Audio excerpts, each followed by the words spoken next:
দুনিয়াতে অনেক কিছু আমরা এখন দেখতে পাচ্ছি। এক সময় যেটা গুরুত্বপূর্ণ ছিল, ধীরে ধীরে সেটা অনেকের কাছে অগুরুত্বপূর্ণ হয়ে গেছে। কোরআন এবং সুন্নাহর শিক্ষা একটা সময় ছিল, এর মাধ্যমে মানুষ উন্নতি করত। একজন মানুষকে তার উন্নতির সর্বোচ্চ সোপান দেখা হতো কিভাবে? লোকটা কোরআন সম্পর্কে জানে, হাদিস সম্পর্কে জানে, দিন সম্পর্কে জানে। ধীরে ধীরে পরিবর্তন হয়ে এমন হয়ে গেছে, এর নাম দিয়েছে অনুৎপাদিত খাত, অর্থাৎ এর মাধ্যমে উন্নয়ন হয় না। এই চিন্তাভাবনা এখন আমাদের চিন্তাবিদদের মাথায় ঢুকেছে। তারা কোরআন এবং সুন্নাহ দিয়ে কোনো কিছু আলোচনা করলে মনে করে এ দিয়ে দেশের দশের কোনো উন্নয়ন হবে না। অনুৎপাদিত খাত নাম দিচ্ছে এগুলিকে। কারণ হচ্ছে চিন্তার জগতে আমাদেরকে এমন কিছু ঢুকানো হয়েছে, এটা অপরাধ ঢুকানো হয়েছে আমাদের অন্তরের ভিতরে। আমরা এখন শুধু জাগতিক বিষয়টাকে শুধু উন্নয়ন মনে করছি। আমাদের কাছে উন্নয়ন হচ্ছে, একজন ব্যক্তি হয়তো চা দোকানে বসে আড্ডা দিচ্ছে, তিনি বলবেন আমার এক ছেলে এই হয়েছে, আমার এক ছেলে এই হয়েছে, এত এত ব্যাংকের এই এমন পোস্টে চাকরি করে, প্রতি মাসে এত টাকা বেতন পায়, আমার অমুক ছেলে অমুক দেশের অমুক জায়গাতে চাকরি করে, এত টাকা বেতন পায়। মানে মানুষের অর্থই তার কাছে উন্নয়নের একমাত্র মাধ্যম বলে বিবেচিত হয়ে যাচ্ছে। অথচ যদি সেই হিসেবে তাকান, সাহাবায়ে কেরামকে কি আপনি উন্নতমান মানুষ বলতে পারবেন? না, কারণ তাদের তো অর্থ ছিল না, তাদের ঈমান ছিল। তখনকার দিনে উন্নয়ন হইতো ঈমান দেখে, সর্বাধিক হইতো, কিন্তু ঈমানটা আগে, সবার আগে। ঈমান আছে কিনা এটার নির্ভর করবে লোকটার উন্নতি হয়েছে কিনা। আর এখন বিশেষ করে আপনাদের সিলেটে কেউ যদি কোনো দেশের বাইরে না থাকে, মনে করা হয় ফকির মানুষ। আমরা বললাম না কোন দেশে, বুঝতেই পারছেন। এই উন্নয়নের জায়গা আপনাদের কাছে এখন হয়ে গেছে কোন দেশে তার ছেলে পুলে আছে, আত্মীয় স্বজন আছে, সেখানে না গেলে যেন উন্নয়ন আর হয় নাই। সেখানে গেলে যে আপনার সন্তান ঈমান হারা হয়ে যাবে, দেশের উন্নতি করতে পারবে কিন্তু ঈমান হারা হয়ে যাবে, এটা তো ভুলে গেছে। অনেক ভাই আছে জীবনের সর্বস্ব দিয়ে সন্তানকে তথাকথিত মানুষ করেছেন, উন্নতি করেছেন, কিন্তু সন্তান বৃদ্ধ বয়সে তাকে আর দেখেনি। বৃদ্ধ বয়সে তার স্থান হয়েছে বৃদ্ধাশ্রম, যেখানে তার থাকার কথা ছিল না, যেখানে তার থাকার কথা ছিল না। পিতামাতার সাথে সন্তানের সম্পর্ক যদি এরকম হয়ে যায়, দুনিয়ার অর্থনৈতিক হয়ে যদি মানদণ্ড উন্নয়নের, সেখানে আর কিছু বলার থাকে না। বিশ্বের তথাকথিত উন্নয়নশীল দেশসমূহ, উন্নত দেশসমূহ, তাদের সেখানে ভালো করে দেখবেন বাবার হোটেলে ছেলে চাকরি করে, কখনো কখনো ছেলের হোটেলেও বাবা চাকরি করে, কখনো কখনো ভাইয়ের খোঁজ বোনে নেয় না, বোনের খোঁজ ভাই নেয় না। আমার ওস্তাদ বলছিলেন, তিনি আমেরিকা থেকে কোনো কাজে গিয়েছিলেন, দাওয়াতে ফিরে আসার সময় তাই তার পরিবারের মধ্যে তার বোন অন্য ফ্লাইটে পড়ে গেছে, তিনি এক ফ্লাইটে পড়ে গেছে। তিনি বললেন যে আমার ফ্লাইটটা ক্যান্সেল করে পরের ফ্লাইটে দিয়ে দাও। বলে অসুবিধা কি, একটু পরেই তো যাচ্ছে ওই ফ্লাইটটা। বলে না, আমার বোনকে আমি একা সফর করতে দিতে পারি না। নারী কাউন্টার ছিল, ওখানে কাউন্টারের মধ্যে নারী ছিল, সে কেঁদে ফেললো, বলছো কিছুক্ষণের জন্য তুমি তোমার বোনকে রেখে যেতে পারো না? আর আমার ভাই কোথায় আছে আমি কোনোদিন দেখিনি, আমি সারাদিন চেষ্টা করি কোনো রকমে খাবার রোজগারের জন্য এখানে বসে আছি, টাকার চিন্তা, উন্নয়নের চিন্তায় বসে আছি আমি এখানে। এই উন্নয়নের জন্য আজ আমাদের বোনদেরকে ঘর থেকে বের করা হয়েছে। উন্নয়নের জন্য আমাদের বোনদেরকে ঘর থেকে বের করা হয়েছে। অনেক ভাই প্রয়োজন নাই, তারপরেও আমরা চাকরিতে আমাদের বোনদেরকে লাগিয়ে দিচ্ছি, স্ত্রীদেরকে লাগিয়ে দিচ্ছি, কন্যাদেরকে লাগিয়ে দিচ্ছি। প্রয়োজন নাই, তারপরেও কেন? উন্নয়ন দরকার। এই উন্নয়ন কিন্তু আসল উন্নয়ন নয়। এই উন্নয়ন কোনোদিন শান্তি দিবে না। এই উন্নয়নের শান্তি নাই প্রমাণিত সত্য হচ্ছে বিশ্বের তথাকথিত উন্নত তাদেরকে নিজেরা মনে করে, আমাদের কাছে তারা উন্নতির কিছুই পায় নাই। উন্নত যারা মনে করে অনেকেই দেখবেন যে শেষ জীবনে আত্মহত্যা করছে। কারণ শান্তি নামক জিনিসটা যতক্ষণ পর্যন্ত ঈমান না হবে, আল্লাহর স্মরণে না হবে, ততক্ষণ পর্যন্ত শান্তি বা উন্নয়ন কিছুই হয়নি। আত্মিক শান্তি তাদের হয় না, আত্মিক উন্নতি তাদের হয় না। আল্লাহ তাআলা বলছেন আলা বিযিকরিল্লাহি তাতমাইন্নুল কুলুব, জেনে রেখো আল্লাহর স্মরণেই অন্তরকে প্রশান্ত দিতে পারে। যার অন্তরে আল্লাহর স্মরণ নেই সে প্রশান্তি পাবে না। বহু টাকার মালিক হলেও প্রশান্তি পায় না, বহু টাকার মালিক হলেও প্রশান্তি পায় না। প্রশান্তি আবার একটা দোচালা ঘরের মধ্যে থেকেও অনেকে প্রশান্তি পায়। এই প্রশান্তি আল্লাহ প্রদত্ত, এই প্রশান্তি আল্লাহ প্রদত্ত। এই জন্য উন্নয়ন কাকে বলে ইসলামের দৃষ্টিতে এটা আমাদের জানতে হবে। ইসলাম চায় একজন মানুষের প্রথম উন্নতি হবে দিনদারির মাধ্যমে, অর্থনৈতিক উন্নতি হবে, সামাজিক উন্নতি হবে, তার জ্ঞানের জগতে উন্নতি হবে, তার পরিবেশকে উন্নত করবে, তার চরিত্রকে উন্নত করবে। এই 6টি জায়গাতে আমাদের উন্নতি হওয়া দরকার আছে। এই 6টি জায়গায় আমাদের উন্নতি হওয়ার দরকার আছে। একজন মানুষ যদি মনে করে যে শুধুমাত্র আর্থিক উন্নতি তার উন্নতি, তাহলে বড় ধরনের ভুল করবে। কোনো দেশ যদি মনে করে শুধু আর্থিক উন্নতি শুধু উন্নতি, তাহলে বড় ধরনের ভুল করে। শুধু আর্থিক উন্নতি নয়, এটা জাগতিক একটা দেখানোর জিনিস ছাড়া আর কিছুই না। একজন মানুষ আর্থিক উন্নতি করলে তার স্বাস্থ্য ভালো হয়ে যায় না, আর্থিক উন্নতি করলেই তার জ্ঞানের জগতে প্রবৃত্তি ঘটে না, আর্থিক উন্নতি করলেই সে জ্ঞানী বলে বিবেচিত হয় না। নাহলে জাহেলদেরকে মানুষ বেশি সম্মান দিত আলেমদের চেয়ে, এখনও জগতে জ্ঞানীদেরকে বেশি সম্মান দিচ্ছে। যদিও এখনকার জ্ঞানী কারা এর সংজ্ঞা পরিবর্তন হয়ে গেছে। এখনকার জ্ঞানী ধরা হয় জাগতিকভাবে যারা জ্ঞানী হয়েছে তাদেরকে, দ্বীনি শিক্ষায় শিক্ষিতদেরকে। মুষ্টিমেয় মানুষের কাছে শুধু তারা জ্ঞানী, অনেক রাষ্ট্রের কাছে তারা জ্ঞানী না। তাদের জন্য জিজ্ঞাসা করতে হয়, তাদেরকে জিজ্ঞাসা করতে হয় আপনি কিভাবে ভিআইপি হলেন। অন্যদেরকে জিজ্ঞাসা করে না হুমরা সোমরা হলে, কারণ মানুষের দৃষ্টিটা পরিবর্তন হয়ে গেছে, উন্নয়নের জায়গাটা পরিবর্তন হয়ে গেছে। অর্থনৈতিক প্রবৃদ্ধি ঘটলেই আপনার চারিত্রিক উৎকর্ষ সাধিত হবে না। চারিত্রিক উৎকর্ষ সাধিত হওয়ার জন্য চরিত্র কি সেটা জানতে হবে। আর চরিত্র জানতে হলে উত্তম চরিত্রের অধিকারী ব্যক্তিকে জানতে হবে, তিনি হচ্ছেন মুহাম্মদুর রাসূলুল্লাহ সাল্লাল্লাহু আলাইহি ওয়াসাল্লাম। জগতের কোনো ব্যক্তি তার থেকে উত্তম চরিত্রের দাবি করতে পারবে না। আল্লাহ যেখানে ঘোষণা করছেন তার নবীকে, ইন্নাকা আলা খুলুকিন আযীম, অবশ্যই আপনি আযীম বড় চরিত্রের অধিকারী। যে চরিত্রের কাছে কার কোনো চরিত্র তথাকথিত কান্ট বা তথাকথিত অমুক, যারা আজ চরিত্র শিখাচ্ছে মানুষদেরকে, তারা আজ বিভিন্ন ইউনিভার্সিটিগুলোতে ডিপার্টমেন্ট খোলা হচ্ছে শিক্ষা দেওয়ার জন্য, তারা মুহাম্মদুর রাসূলুল্লাহ সাল্লাল্লাহু আলাইহি ওয়াসাল্লাম ইগনোর করে চরিত্র শিখছে। ওই চরিত্র কখনো মানুষের উন্নতি এনে দিবে না, কারণ উন্নতির সোপান দেখিয়েছে মুহাম্মদুর রাসূলুল্লাহ সাল্লাল্লাহু আলাইহি ওয়াসাল্লাম। এমন এক জাতিকে নিয়ে তিনি উন্নতির পথ দেখিয়েছেন যে জাতি হানাহানিতে লিপ্ত ছিল, যে জাতি নিজের সন্তানকে হত্যা করত, যে জাতির মধ্যে সকাল বিকাল মারামারি লেগে থাকতো, সেই জাতিকে তিনি এত উপরে উঠিয়েছেন যে সারা বিশ্বের কাছে তারা সম্মানিত হয়েছে শুধু মুহাম্মদুর রাসূলুল্লাহ সাল্লাল্লাহু আলাইহি ওয়াসাল্লামের কারণে। অথচ তারা সেই চরিত্রে কলঙ্ক লেপন করতে যায়। অনেকে আছে সেখানে খুঁজে কোনো দোষ খুঁজে পাওয়া যায় কিনা। যারা এই নীতি অবলম্বন করে আছে, এই নীতির উপর বিশ্ববিদ্যালয় প্রতিষ্ঠা করে আছে, এই নীতিতে তারা ইউনিভার্সিটির বিভিন্ন তারা বিভাগ খুলেছে এর বিরুদ্ধে আলোচনা করার জন্য। ইসলামের নবীর বিষয়ে তাদের আলোচনায় আসে না, ভালো আলোচনায় আসে না, শুধু খারাপের দিকে তারা ইন্ডিকেট করার জন্য সেখানে আসে। ওরা কখনো চারিত্রিক উন্নতি করতে পারবে না। চারিত্রিক উন্নতির জন্য আপনাকে একটা মডেল লাগবে। প্রত্যেক জিনিস একটা মডেল লাগে। কাকে আপনি মডেল বানাবেন? যাদেরকে আপনি মডেল বানাবেন তারা কি করেছে শেষ পর্যন্ত দেখুন।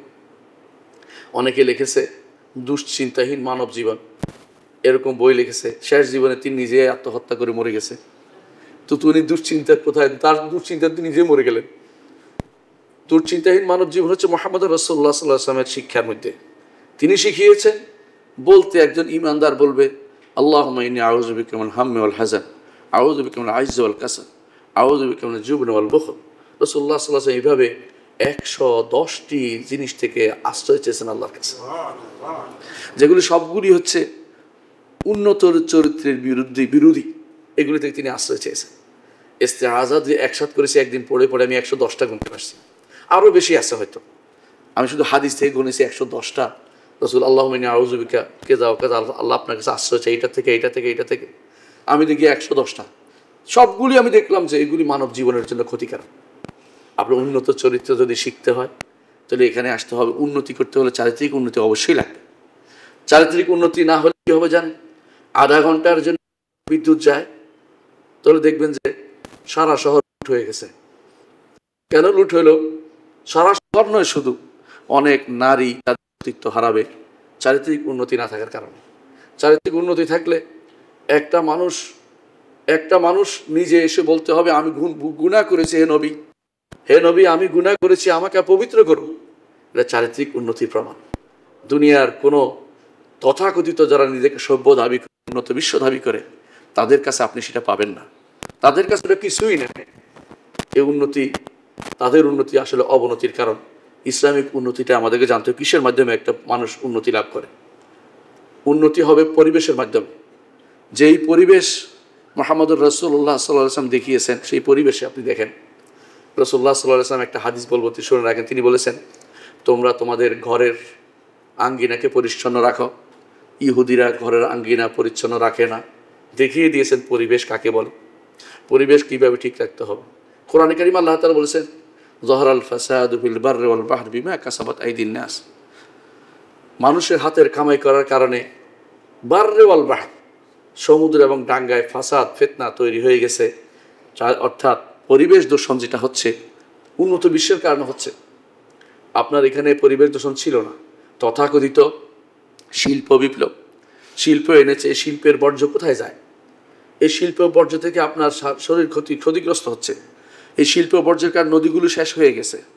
তথাকথিত নগরায়ন, সিদ্ধান্তহীন নগরায়ন, যেগুলি পরিবেশ ঠিক রাখে নাই, ওখানে দেখবেন যে পুরো এলাকা নষ্ট হয়ে গেছে। কেন?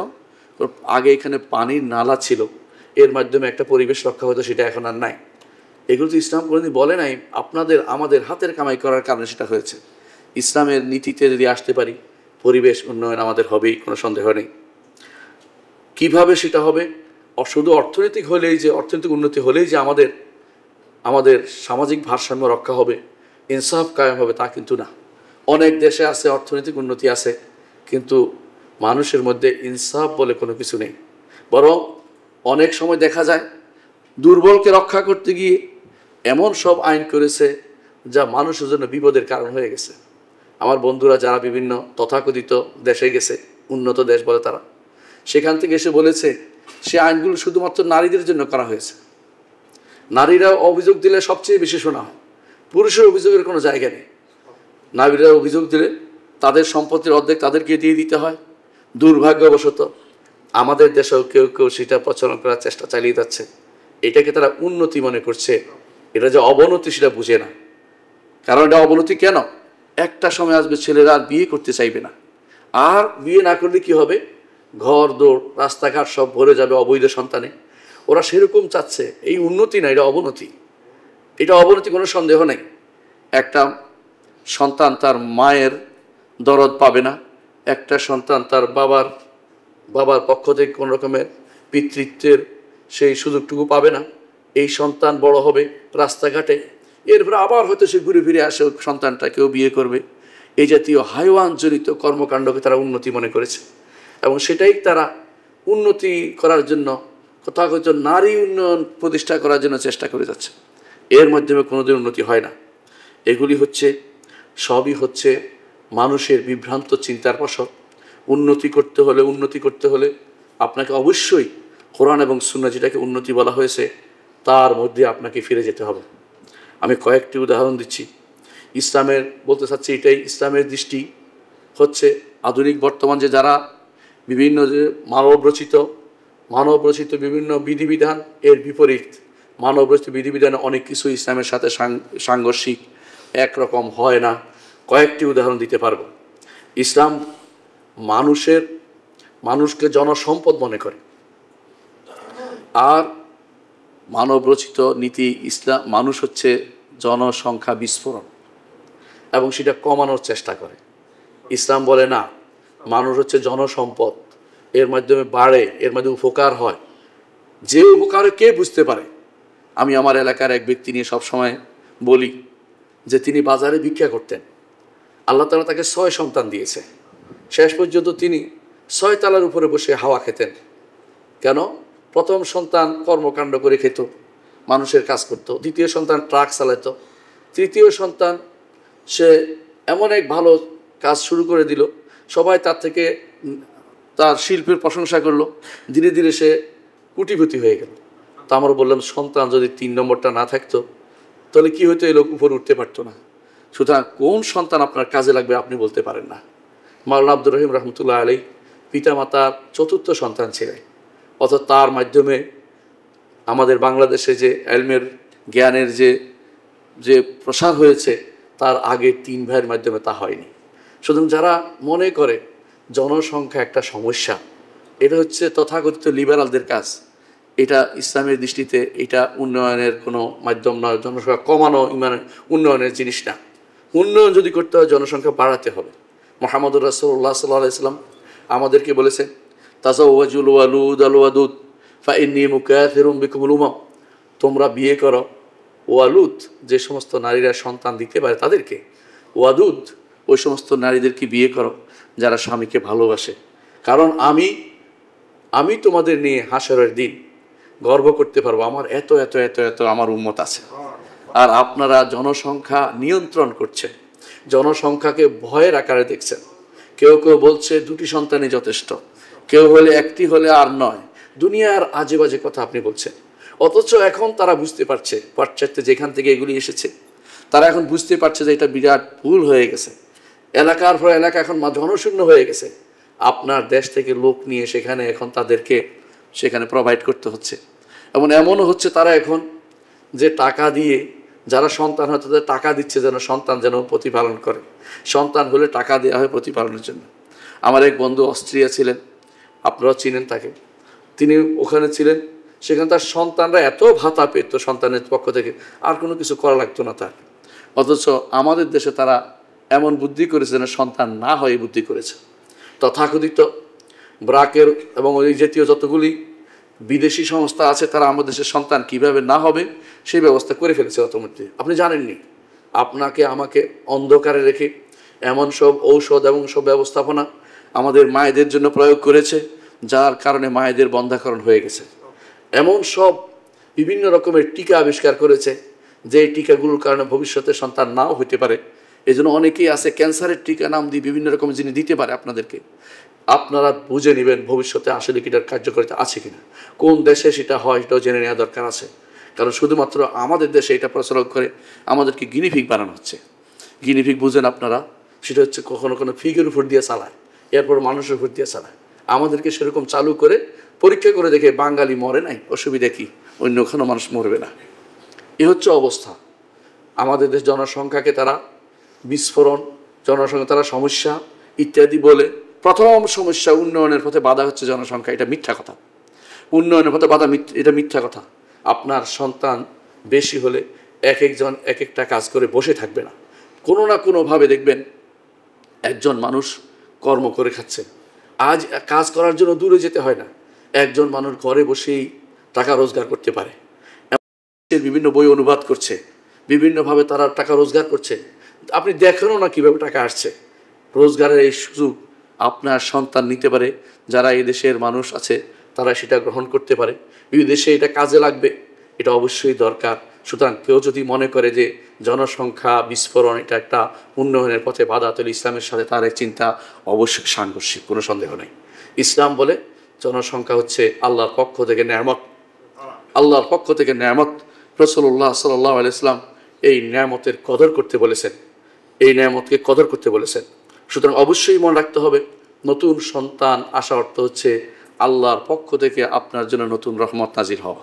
এটা কোনোভাবেই ইগনোর করার কোনো সুযোগ নেই। ইসলাম দেখে যে একজন মানুষ দুনিয়ার উপর তার রিজিক নিয়ে আসে।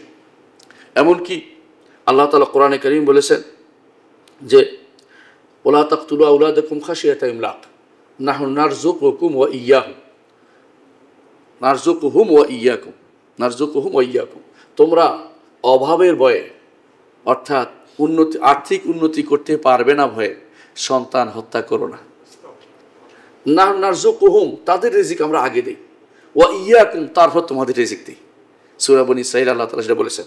এর অর্থ হচ্ছে একজন মানুষ এই চিন্তা করার কোনো কারণ নাই যে তার সন্তানকে সে খেতে দিতে পারবে না, কারণ সে দেয় না। কে দেয়? তার রিজিক আল্লাহ ব্যবস্থা করে রেখেছে। ওমা মিন দাব্বাতিন ফিল আরদি ইল্লা আলাল্লাহি রিজকুহা, জগতের মুখে যতগুলি প্রাণী বিচরণ করে জগতের বুকে সবার রিজিক আমার রবে ব্যবস্থাপনা করে। অনেক পিতা মাতা আছে জন্ম, অনেক প্রাণীদের মধ্যে অনেক আছে যারা সন্তানের রিজিক নিজেরা খুঁজে দেয় না, কেউ কেউ খুঁজে দেয়, মা দরদি মা খুঁজে দেয়। আবার অনেক প্রাণীকুল আছে যেগুলো নিজেরা নিজেদের সন্তান নিজেরা দুনিয়াতে এসে খাবার খুঁজে বেড়ায়। আল্লাহ তাদেরকে সেই বিবেক দিয়েছে, সেই আল্লাহ তাআলা সেটা তাদের মধ্যে দিয়ে দিয়েছে খাবারের চিন্তা। আপনার এত সন্তানের জন্য এত চিন্তা আপনার করতে হবে কেন?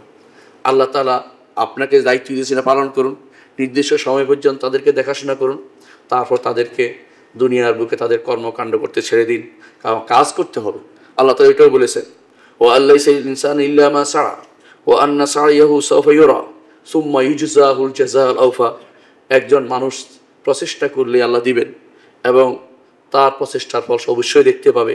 তারপর আখিরাতে তার জন্য পরিপূর্ণ পুরস্কার ব্যবস্থা আল্লাহ করেছেন। সূরা আন-নাজমের 39 থেকে 41 নম্বর আয়াতে আল্লাহ সেটা উল্লেখ করেছেন। সুতরাং অন্য আয়াতে আল্লাহ তাআলা যেটা বলেছেন, ওয়ালা তাকতুলু আওলাদাকুম মিন ইমলাক, অভাবের ভয়ে সন্তান হত্যা করো না, বরং তোমাদের রিজিক দিয়ে আমরা তাদের রিজিকও আমরা দেই। সুতরাং মানুষের রিজিক, মানুষ আসা উন্নয়নের বিরোধী নয়, বরং মানুষ হচ্ছে উন্নয়নের জন্যই মানুষ। মানুষ থাকলে উন্নতি হবে, মানুষ না থাকলে উন্নতি হবে না। অনেকে আছে যারা সন্তান নাই, তারা ঘর বাড়ি করতে চায় না। কেন? আমার এটা কে দেখবে, আমি মরে গেলে সব বন্ধ হয়ে যাবে। আবার যাদের সন্তান আছে তারা মনে করে যে কিছু করা দরকার আমার সন্তানদের জন্য, সন্তানরাও মনে করে আমার ভবিষ্যৎ চিন্তা করে কিছু করা দরকার। আর কেউ যদি কোনো ভবিষ্যৎ আশাহীন হয়ে যায়, কিছু করে না। এই জন্য যে সমস্ত দেশ তথাকথিত বলশেবিকের দেশগুলো, যারা কমিউনিস্ট, তারা কি করেছে, যখন সবার জন্য সমান ব্যবস্থাপনা করে দিয়েছে তখন উন্নয়ন বন্ধ হয়ে গেছে। সবাই বলে আমরা সারাদিন কাজ করে খাবো কি, একটা যেটা দিয়েছে ওইটাই খাবো, আর কোনো কাজ নাই, আমরা কোনো সম্পদের অধিকারী হব না, তাহলে আমরা কাজ করব কেন? তারা সারাদিন শুধু মেশিন হয়ে গেছে, রোবট হয়ে গেছে। রোবট দিয়ে উন্নতি আশা করা যায় না। মানুষকে বন্ধ করে দিয়ে রোবট দিয়ে আপনি উন্নতি করবেন, এটা হচ্ছে আপনি উন্নতির পথকে বন্ধ করে দিচ্ছেন। হ্যাঁ, একজন রোবট অনেক কাজ করতে পারে, কিন্তু একটা রোবটের মাধ্যমে আপনি যে উপকৃত যা সমাজে উন্নতি হবে, উন্নতি তার চেয়ে বেশি হবে মানুষের মাধ্যমে, তো কোনো সন্দেহ নেই। মানুষ সেই বাড়িঘর বানায়, রোবট নিজের জন্য বাড়িঘর বানায় না। দেশ যদি উন্নতি করতেই হয় তাহলে মানুষের হাত দিয়ে সেটা করতে হবে। দ্বিতীয়ত, একজন মানুষ, যে জিনিস বলতে চাচ্ছি দ্বিতীয়ত, সেটা হচ্ছে একজন মানুষের রিজিক আল্লাহর হাতে আছে বলে ইসলাম বলে না যে সে ঘরে হাত গুটিয়ে বসে থাকবে, এটা বলে না। বরং ইসলাম বলে যে কারো উপরে নির্ভর করবে না, নিজে আল্লাহর উপর নির্ভর করবে এবং কাজে বের হবে। অর্থাৎ এটা যেন না মনে করে যে আমি আল্লাহর উপর নির্ভর করে ঘরে বসে থাকি, এটা কিন্তু আল্লাহ শিক্ষা দেন নাই, রাসূল শিক্ষা দেন নাই। বরং রাসূলুল্লাহ সাল্লাল্লাহু আলাইহি ওয়াসাল্লাম বলেছেন, তোমরা যদি সত্যিকার অর্থে আল্লাহর উপর তাওয়াক্কুল করতে তাহলে আল্লাহ তাআলা তোমাদেরকে সেইভাবে রিজিক খাওয়াতেন যেভাবে একটি পাখিকে তিনি রিজিক দেন। পাখি খালি পেটে বের হয়ে যায়, ভরা পেটে ফিরে আসে। খালি পেটে কিন্তু বের হয়, খালি পেটে বসে থাকে না। এটা বোঝানোর জন্য আমি হাদিসটা নিয়ে এসেছি। অর্থাৎ একজন মানুষ কর্ম করবে, উন্নতির জন্য হাত পা গুটিয়ে বসে থাকার নিয়ম নয়, কাজ করবে। ইসলাম আমাদেরকে সেটাই শিক্ষা দিয়েছেন। ইসলাম কি বলেছেন? ইসলাম বলেছেন, ফাইজা কুদিয়াতিস সালাতু ফান্তাশিরু ফিল আরদি ওয়াবতাগু মিন ফাদলিল্লাহ ওয়াযকুরুল্লাহা কাসীরান লাআল্লাকুম তুফলিহুন। যখন সলাৎ তোমার সমাপ্ত হবে, সলাৎ পড়া শেষ হয়েছে, তারপর বসে থাকবেন না, কর্মের জন্য চলে যাবেন। ফান্তাশিরু ফিল আরদি, জমিনের মধ্যে কি করেন, আপনি প্রসারিত হয়ে যান, জমিনের মধ্যে ছড়িয়ে পড়ুন। ওয়াবতাগু মিন ফাদলিল্লাহ, আল্লাহর ফজল তালাশ করুন। কোরআন ও সুন্নতে বহু জায়গাতেই ওয়াবতাগু মিন ফাদলিল্লাহ, সাল্লাল্লাহ, আল্লাহর কাছে চাও, এটা আল্লাহ কোরআন কারীম বলেছেন। একদিকে চাইবেন, একদিকে করবেন। না চেয়ে যেমন পাবেন না, তেমনি শুধু করেও পাবেন না, বরং আপনাকে দুইটাই একসাথে করতে হবে। আপনি ছড়িয়ে পড়বেন, সাথে সাথে আল্লাহর কাছে চাইবেন যে আল্লাহ যেন আপনাকে বাড়িয়ে দেয়, আল্লাহ যেন বরকত দেয় আপনার কর্মকাণ্ডে, আল্লাহ যেন উন্নতি দেয়, বাড়িয়ে দেয়। দুটো জিনিস আপনাকে একসাথে করতে হবে। আল্লাহ তাআলা আমাদেরকে সেটা শিক্ষা দিয়েছেন এবং সাথে সাথে বলেছেন, ওয়াযকুরুল্লাহা কাসীরা, আল্লাহকে বেশি বেশি স্মরণ করলে লাআল্লাকুম তুফলিহুন, এর মাধ্যমে সফলতা আসবে, উন্নতি আসবে। বর্তমান সমাজে যদি উন্নতি করতে হয়, আমি কয়েকটি জিনিসকে উল্লেখ করব। এই উন্নতির 1 নম্বর কাজ হচ্ছে দ্বীনিভাবে উন্নতি করতে হবে। দ্বীনি প্রথম কাজ হচ্ছে আমাকে দ্বীনি উন্নয়ন ঘটাতে হবে। আমার শরীরের মধ্যে, আমার দেহ, আমার আত্মাকে দ্বীনিভাবে বড় করতে হবে। ধর্মীয়ভাবে যেটাকে আপনারা বলেন, অর্থাৎ আত্মিকভাবে আপনাকে এবং শারীরিকভাবে উন্নতি আপনাকে করতে হবে। কিভাবে? দ্বীনকে মানার মাধ্যমে। কারণ ইসলাম হচ্ছে পরিপূর্ণ জীবন ব্যবস্থা। ইসলামে ইলম আছে, আমল আছে, চরিত্র আছে। যদি আপনি এটা শিখতে পারেন, আপনি কারো কোনো ক্ষতি করবেন না, এর মাধ্যমে উন্নতি হবে। আপনি দ্বীনকে মেনে চলবেন, আল্লাহকে ভয় করবেন, এর মাধ্যমে উন্নতি হবে। এবং এর মাধ্যমে আপনি বুঝতে পারবেন আমার কিছু হক আছে, দায়িত্ব আছে, আমার কিছু কর্তব্য আছে। আমি আমার মাকে রাস্তায় ফেলে দিব না, আমি করোনার ভয়ে মাকে ফেলে চলে যাব না, আমি করোনার ভয়ে বোনকে ফেলে চলে যাব না। এটা উন্নতিরই অংশ। এটার বিপরীতটা হচ্ছে অবনতির অংশ, যেটা মানুষ করে থাকে। এটা কখন আসবে? দিনই যখন উন্নত হবে। আপনার দিন যখন যত কিছুই হোক, আমি তো আমার দিনের যে দাবি সেটাকে আমি অবশ্যই মেনে চলতে হবে। দিনের দাবিকে আমাকে অবশ্যই পূরণ করতে হবে। এই জন্য আপনাকে যে কাজটি করতে হবে, প্রথম কাজ হচ্ছে ঈমান এবং তাকওয়া। ঈমান এবং তাকওয়া প্রথম থাকতে হবে। এই জন্য কোরআন এবং সুন্নাতে ঈমান এবং তাকওয়ার গুরুত্ব দেওয়া হয়েছে। আল্লাহ তাআলা বলছেন উন্নয়ন কিভাবে বলছেন দেখেন, ওয়ালাউ আন্না আহলাল কুরা আমানু ওয়াত্তাকাউ লাফাতাহনা আলাইহিম বারাকাতিম মিনাস সামাই ওয়াল আরদ। যদি জমিনবাসী আহলাল কুরা অর্থাৎ এই এলাকার লোকেরা, মানে জনপদের লোকেরা, আমানু ঈমান আনে এবং তাকওয়া অবলম্বন করে, লাফাতাহনা আলাইহিম বারাকাতিম মিনাস সামাই ওয়াল আরদ, উন্নতির জন্য পথ আমি উন্মোচন করে দেব, তাদের বরকতের পথ উন্মোচন করে দেব। ঈমান এবং তাকওয়া সেই নিদর্শন দেখিয়েছে মালিক আব্দুল আজিজ রহমতুল্লাহ আলী। তার জীবনী পড়লে আমি আশ্চর্য হয়ে যাই। এই লোকটি যখন এই বিশাল আরব উপদ্বীপকে তিনি একত্র করেছিলেন, একসাথ করেছিলেন, হেজাজ এবং নাইজকে একত্র করেছিলেন, বিশাল রাজ্য তৈরি করেছে। সে সময় কোনো পেট্রোল ছিল না, সে দেশে কেউ যাইতো না। কেন যাইতো না? সে দেশে এমনকি আমাকে একজন বলেছে, এখানে থাকলে বলি তুমি যদি এখানে থাকো, নাগরিকত্ব নাও তো 5 রিয়াল দিতে হবে। আর যদি তুমি এখানে শুধু থাকতে চাও, নাগরিকত্ব নিবা না, 10 রিয়াল দিতে হবে। মানে 5 টাকা মানে নিতে হলে নাগরিকত্ব দিত। কেন? যে এখানে কেউ থাকে না, এই জন্য। এরকম অবস্থায় তিনি সেখানে ছিলেন এবং ঈমান এবং তাকওয়ার অধিকারী হয়ে তিনি বলেছেন, আল্লাহর উপর ভরসা করে আমি আল্লাহর বিধান এই দেশে প্রবর্তন করব। কোনো হাজি এখানে লুট হলে তাকে আমি, তার যে লুট করবে তাকে শাস্তি দেব। কেউ চুরি করলে তার হাত কেটে দেব। কেউ বেবিচার করলে তাকে পাথর মেরে হত্যা করব। ঘোষণাগুলি তিনি দিয়েছেন আল্লাহ এবং কোরআন এবং সুন্নাহর উপর বেস করে আমি চলব। এই ঘোষণা তিনি দিয়েছেন। আল্লাহ তাআলা বরকত দিয়েছেন। তিনি দেখে যাননি। তার সন্তান মালিক সৌদ ক্ষমতায় আসার পর আল্লাহ তাআলা সে দেশের নিচ থেকে পেট্রোল দিয়েছেন, উপর থেকে ব্যবস্থা করেছেন। বিশ্বের অধিকাংশ মানুষ সেখানে গিয়ে এখন একদিনের জন্য হলো মক্কায় যায়, বিভিন্ন জায়গায় যায়, যে তারা এই যে রিজিকের ব্যবস্থা নিচ থেকে করেছেন, উপর থেকে করেছেন, এর একমাত্র কারণ হচ্ছে ঈমান এবং তাকওয়া। ঈমান এবং তাকওয়া। মালিক ফাহাদ রহমতুল্লাহ আলী একদিন তিনি মদিনা ইউনিভার্সিটিতে তিনি আলোচনা করছিলেন, তখন তিনি এই জিনিসটা তিনি স্মরণ করছিলেন এবং কাঁদছিলেন যে আমার বাবা এই উন্নয়ন দেখে যেতে পারেন নাই, কিন্তু তিনি শুধুমাত্র আল্লাহর উপর ভরসা করে ঈমান এবং তাকওয়ার মাধ্যমে তিনি এই রাষ্ট্রটা প্রতিষ্ঠা করে গেছেন। উন্নয়নের কিছু দেখে যান নাই।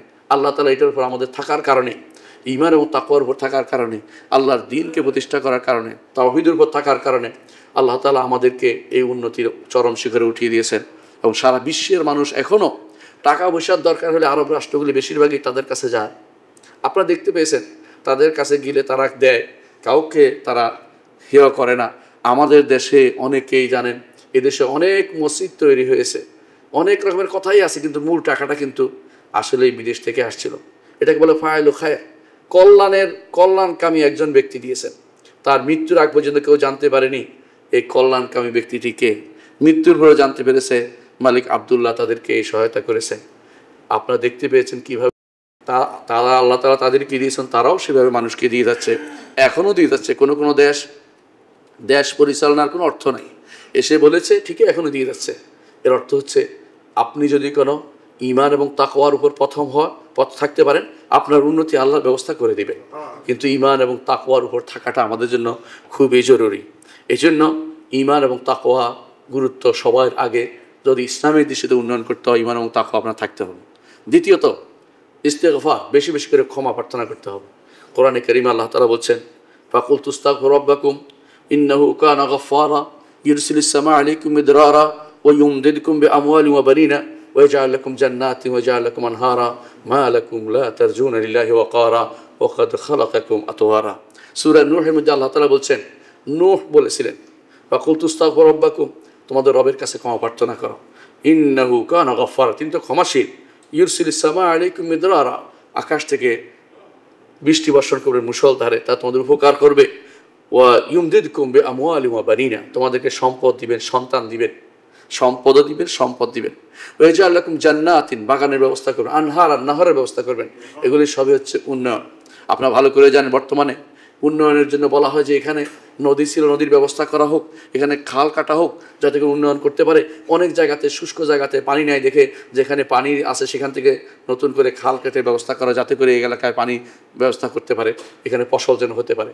এই সবই এই কারণে যে যদি এগুলি কিন্তু সহজে হতে পারে, যে এত কষ্ট করার চেয়ে ইস্তেগফার করলে আল্লাহ তাআলা সে ব্যবস্থা করে দিবেন বলে দিয়েছেন। এমনকি একজন বলছে তার সন্তান হয় না, তখন এক আলেমের কাছে গেছে, আমার সন্তান হচ্ছে না, বলে যে তুমি বেশি বেশি ইস্তেগফার করো, কারণ আল্লাহ তাআলা ওয়াদা করেছেন যে যদি কেউ ইস্তেগফার করে তিনি ক্ষমাশীল এবং তিনি সন্তান এবং সম্পদ দিয়ে বাড়িয়ে দিবেন।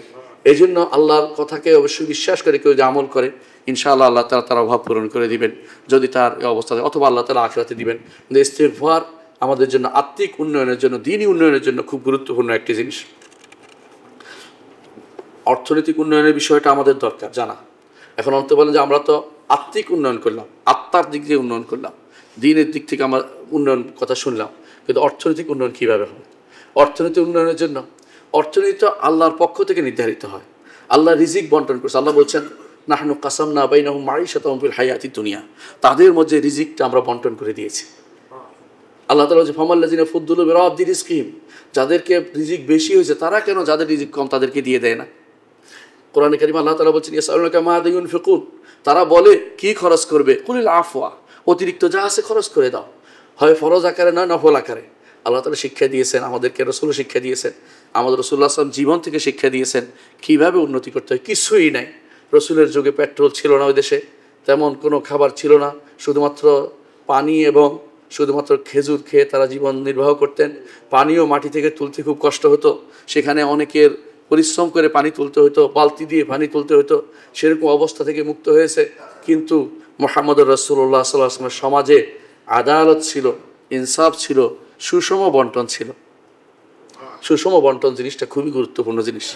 এই ইসলামের দৃষ্টিতে উন্নয়নের মূল কাঠি হচ্ছে সুষম বন্টন থাকতে হবে। যেই ব্যক্তি যতটুকু প্রাপ্য তাকে এতটুকু দিতে হবে, এটা স্বাভাবিক। তার একটা হলো চাকরির কারণে সেটা পাচ্ছে, বেশি দামে পাবে, এটা আলাদা। কিন্তু রাষ্ট্রীয় কোষাগার থেকে দিতে হয় কাউকে, তাহলে সুষম বন্টনের মধ্যে দিতে হবে। শুধুমাত্র কোনো ব্যক্তিকে আপনি স্পেশাল আপনার দলীয় লোক দেখে বেশি দিলেন, আরেকজনকে দিলেন না, এটা কিন্তু সুষম বন্টন হয়নি। সুষম বন্টনের বিষয়টি ইসলাম গুরুত্ব দিয়েছে। আর ইসলাম দ্বিতীয় অর্থনৈতিক যে কাজটি এখন বর্তমানে আমরা বিপদে আছি, সেটা হচ্ছে মূল কারণ হচ্ছে আমাদেরকে বিভিন্নভাবে বিভিন্ন অ্যাঙ্গেলে বন্দি করা হয়েছে, আমাদেরকে ভাগ বাটোয়ারা করা হয়েছে, আমাদের জন্য পাসপোর্টের ব্যবস্থা করে দিছে। ওই পাসপোর্টটা আমাদের জন্য সবচেয়ে ক্ষতির কারণ হয়েছে, বাউন্ডারি দিয়ে দেওয়া হয়েছে। আমি অনেক সময় বলে থাকি যে যদি সাইবেরিয়াতে থাকা বিভিন্ন পাখি যদি বাংলাদেশে আসতে না পারতো, তাহলে দেখতেন যে ওরা ওখানে মরে যেত। বা সাইবেরিয়ার পাখির জন্য পাসপোর্টের ব্যবস্থা করলে কেউ পাসার ব্যবস্থা ছিল না। মানুষের বড় সমস্যা হয়েছে, উপনিবেশরা যখন চলে গেছে, আমাদের দেশে যখন এরা আসছে, বিভিন্ন মুসলিম দেশগুলো দখল করেছে, তারা কি করেছে, মুসলিম দেশের মধ্যে ছোট্ট ছোট্ট করে সেই সীমানা বসিয়ে গেছে। ওই সীমানা রক্ষার্থে যেন এরা যুদ্ধ লেগে যায়, ওই সীমানার জন্য যেন যুদ্ধ করে শহীদ দাবি করে বসে, ওই সীমানার জন্য যেন সব পাগল হয়ে যায়। ওই সীমানাগুলি আমাদের জন্য বড় ধরনের অর্থনৈতিক উন্নয়নের মধ্যে বাধা। আপনি যদি চিন্তা করেন একবার, ইমাম বুখারী রহমতুল্লাহ আলাইহি, বুখারা এবং সমরকান্দের লোকেরা যদি কোনো ইলম অর্জন না করতে যাইতে পারতো সৌদি আরবে, তখনকার সময় আরব দেশে যাইতে না পারতো, মক্কা মদিনা যেতে না পারতো, পাসপোর্টের অভাবে আলেম তৈরি হতো না। এই পাসপোর্টগুলো তথাকথিত সীমানাগুলো, মুসলিম দেশের সীমানা তারা বারবার ভাগ করে আর মানুষকে সহযোগিতা করে, টাকা পয়সার নাম করে এবং সহযোগিতার নাম করে এদেরকে ভাগ বটোয়ারা করছে। মুসলিম দেশকে বিভিন্নভাবে একটা অংশকে আলাদা করে একটা রাষ্ট্র তৈরি করে দিচ্ছে। মনে করছে কত খুশি আপনি, এত খুশির কিছু নাই। তাদের উদ্দেশ্য হচ্ছে যত ভাগ হবে ততই আমরা কর্তৃত্ব করতে পারবো, ওরা নিজেদের মধ্যে পাসপোর্ট উঠিয়ে দিয়েছে। আপনি ইউরোপে কোনো কোনো রাষ্ট্র একটা পাসপোর্ট থাকলে 27টা দেশে ঘুরতে পারেন, অথচ আপনি বাংলাদেশি পাসপোর্ট নিয়ে আপনি পাশের কোনো দেশেও যাইতে পারবেন না, মুসলিম দেশে দূরের কথা। এর অর্থ হচ্ছে আপনাকে আটকে দেওয়া হচ্ছে আপনার মাওয়ার বা শরিয়া, আল্লাহর পক্ষ থেকে যা দেওয়া হচ্ছে নেওয়ার কোনো সুযোগ আপনাকে দেওয়া হচ্ছে না। যদি মুসলিম বিশ্ব এক থাকতো তাহলে যে অর্থনৈতিক উন্নয়নের যে মূল শালিকা শক্তি আল্লাহ তাআলা বিভিন্ন এলাকায় বিভিন্ন রকমের শক্তিয়া দিয়েছেন, সম্পদ দিয়েছেন, সেটাকে যদি কোনো সবাই কাজে লাগাতে পারতো তাহলে এই দেশের মানুষ পাসপোর্ট নিয়ে কষ্ট করে এত কষ্ট করে যাওয়া লাগতো না, যে এত এত টাকা দিয়ে ভিসা কিনে তিনি সেখানে গেছে, এটা দরকার হতো না। কারণ তাদের দরকার তারা এদেরকে নিত এবং তাদেরকে নিয়ে বাড়াবাড়ি করতো না, তাড়িয়ে দিতে পারতো না, যে যেখানে সম্ভব সেখানে যেতে পারতো। কোরআনে কারিমে তো আল্লাহ এটাই বলেছেন যে যে কুলু আল্লাহ তাআলা বলছেন যে আল্লাহ তাআলা এই জমিনের ঘাড়ে ঘাড়ে চলতে আমাদেরকে বলেছেন, ফামশু ফি মানাকিবিহা ওয়া কুলু মির রিজকি ওয়া ইলাইহিন নুশুর। আল্লাহ তাআলা বলছেন ফামশু ফি মানাকিবিহা, জমিনের ঘাড়ে ঘাড়ে চলো, ওয়া কুলু মির রিজকি, রিজিক খুঁজে খাও। এই ব্যবস্থাপনা তো তখন হচ্ছিল যখন এই তথাকথিত এই পাসপোর্টের ধকল আমাদের মধ্যে ছিল না। মুসলিম বিশ্বকে ভাগ বাটোয়ারা করে আমাদেরকে আমাদের যে আল্লাহ তাআলা যা দিয়েছেন তা থেকে উপকৃত হওয়ার সুযোগ দেওয়া হয়নি। এখন তারা সেটা লুট করে নিয়ে যাচ্ছে বিভিন্নভাবে। তারা মুসলিম দেশে এসে কর্তৃত্ব করছে যে তোমরা চালাতে পারবে না, আমরা চালাই দেই, তোমরা এটা করতে পারো, আমরা করে দেই। কারণ আমাদের লোকেরা তারা নিয়ে তারা আবার ওদেরকে এখানে পাঠায়। কোনো কোনো মানুষ আপনি ভালো করে দেখবেন, ডাক্তার হওয়ার পরে ইউরোপ আমেরিকা যায়, যে সেখান থেকে একটা ডিগ্রি নিয়ে ওই মুসলিম দেশে যাই আবার বড় ধরনের টাকা রোজগার করছে। সেই ডাক্তার যদি মুসলিম দেশে থাকতো, মুসলিম দেশ থেকে হয়তো তারা সেটা নিত না। আমাদের মধ্যে চিন্তা চেতনা বদলে দিয়েছে যে তোমরা পারবে না কোনো কিছু, আমরাই সব করতে পারবো। এই চিন্তা চেতনার মূল কারণ হচ্ছে আমাদেরকে ভাগ বাটোয়ারা করে দেয়া, মুসলিম বিশ্বকে এইভাবে ভাগ বাটোয়ারা করে দিয়ে আমাদের শক্তিকে খর্ব করা হয়েছে। কোরআনে কারিম আল্লাহ তাআলা আমাদেরকে বলেছেন যে তোমরা যেন মতভেদে লিপ্ত না হও, তোমরা বিচ্ছিন্ন যেন না হও, ওয়ালা তাফাররাকু, আমরা সেই বিচ্ছিন্নতায় লিপ্ত হয়েছি। এবং রাসূলুল্লাহ সাল্লাল্লাহু আলাইহি ওয়াসাল্লাম যে নবী আমাদেরকে বলেছেন সালাতের মধ্যে তোমরা যেন পেট বের করে দাঁড়াইও না, পা থেকে আলাদা দাঁড়াইও না, কাতার সোজা করো। কেন? ফাতাখতালিফা কুলুবুকুম, এটা না করলে তোমাদের অন্তরগুলি বিচ্ছিন্ন হয়ে যাবে। শুধু একটা সালাতের মাসআলা যদি এটা হয়ে থাকে, সব জায়গাতে এটা প্রযোজ্য। আমাদেরকে ভাগ বাটোয়ারা করে আমাদেরকে ভিন্ন ভিন্ন করার কারণে আজ মুসলিম বিশ্বে আমরা এত সম্পদ থাকতো, কোনো কোনো এলাকা মারাত্মক অভাবে ভুগছে, কেউ কেউ এত অভাবে ভুগছে যে দৈনন্দিন খাবার তারা পায় না, কোনো এত অভাবে ভুগছে কেউ কেউ, সেখানে মানুষ মরে যাচ্ছে, পাখি সেটা খাওয়ার জন্য অপেক্ষা করছে। আপনারা সে দৃশ্যও দেখেছেন আপনারা। এর অর্থ হচ্ছে যে এত অভাবে ভোগার তো কথা ছিল না, কারণ এটা মূল কারণ হচ্ছে আমরা ভাগ দিয়ে দিছি, এর বাইরে যেতে পারবে না তুমি, আমরা তাদের কথা মেনে চলেছি। এটা কিন্তু একটা বড় ধরনের আমাদের অর্থনৈতিক উন্নয়নের পথে বাধা হচ্ছে। এইটা না দেখে আমরা উন্নতির জন্য দেখাচ্ছি কি, উন্নতি হচ্ছে ঘর থেকে বেরিয়ে যাও মেয়েরা, উন্নতি হচ্ছে তোমরা আল্লাহর দিন ছেড়ে চলে আসো, উন্নতি হচ্ছে শরিয়া মাইনে চলবা না, উন্নতি হচ্ছে আল্লাহর বিধানকে মানতে পারবা না, উন্নতি হচ্ছে ইমানের বাইরে চলে যাও। এগুলো উন্নয়নের কোনো কিছুই না। এগুলো হচ্ছে আমাদের আসল উন্নয়নকে নষ্ট করে, ট্যাক্সে উন্নয়নকে নষ্ট করে নিজস্ব তথাকথিত জিনিস চাপিয়ে দেওয়ার একটা বুদ্ধি ছাড়া কিছুই না। আরেকটি জিনিস অর্থনৈতিক আমাদের উন্নতিকে বাড়াতে পারে, সেটা হচ্ছে যাকাত ব্যবস্থা। যাকাত ব্যবস্থার মাধ্যমে আমাদের দেশেই যদি কোনো কেউ সত্যিকারের যাকাত গ্রহণ করে, যদি সরকারিভাবে গ্রহণ করে, এই দেশে কোনো ফকির থাকবে না। আমি চ্যালেঞ্জ দিয়ে বলতে পারি, কোনো ফকির থাকবে না। এদেশে এখনও কোটিপতি কয়েক হাজার না হলে কয়েক লাখ আছে, হাজার বলা ঠিক হবে না, কয়েক লাখ কোটিপতি আছে এদেশে। কোটিপতিদের টাকার কি জাকাত হয় না? ওই জাকাত তারা কতটুকু দেয়? জাকাত দেওয়ার জন্য মাঝে মধ্যে তারা তামাশা করে, তারা লোক ডেকে আনে, জাকাত দেওয়া হবে, সেখানে মানুষ পায়ের নিচে পিষ্ট হয়ে মারা যায়। কি জন্য জাকাত দেওয়া হবে? লোক ডেকে আনতে হবে কেন? হিসাব করে জাকাত দেওয়ার দায়িত্ব ছিল, হিসাব করে জাকাত নেওয়া রাষ্ট্রেরও দায়িত্ব ছিল। সেটা যদি ঠিক মতো দিতে পারতো, উন্নতির চরম শিখরে আরোহণ করতো, বাংলাদেশের মতো রাষ্ট্রগুলি কখনো গরিব থাকতো না। সেই দৃশ্য আমরা দেখেছি। কখন দেখেছি? ওমর রাদিয়াল্লাহু আনহুর সময় আমরা সেটা দেখেছি। ওমর রাদিয়াল্লাহু আনহুর সময় এমন একটা সময় ছিল যে সময় পাওয়া যেত না কে জাকাত নিবে, জাকাত নেওয়ার লোক খোঁজা হতো, কে জাকাত নিবে। কারণ তাদের এই অর্থনৈতিক এত উন্নতি হয়েছিল, কিছুদিনের মধ্যে তাদের মধ্যে আর জাকাত নেওয়ার মতো লোকের মদিনাতে পাওয়া যেত না, দূর দূরান্তে আবার নেওয়া হতো যে দূরে দেওয়া হোক, কারণ এখানে এই গরিব লোক পাওয়া যাচ্ছে না। ওমর ইবনে আব্দুল আজিজ রহমতুল্লাহ আলাইহির সময় এমন অবস্থা হয়েছিল যে তিনিও জাকাত নেওয়ার মতো লোক খুঁজে পাচ্ছিলেন না, জাকাত আশেপাশে কেউ নিচ্ছে না, এমন অবস্থা তৈরি হয়ে গেছে। কেন? শুধুমাত্র এই জন্য যে সুষম বন্টন হয়েছে এবং জাকাত ব্যবস্থাপনা যথাযথভাবে ব্যবস্থাপনা করা হয়েছে। জাকাত ব্যবস্থাপনা করা হলে অর্থনৈতিক উন্নতি আসবে। অর্থনৈতিক উন্নতির প্রয়োজন হয়, সেটা অবশ্যই কাজে লাগবে। আর একটা জিনিস হচ্ছে প্রাকৃতিক সম্পদ। প্রাকৃতিক সম্পদকে যত কাজে লাগানো, এটাও ইসলামের নীতির অন্তর্ভুক্ত।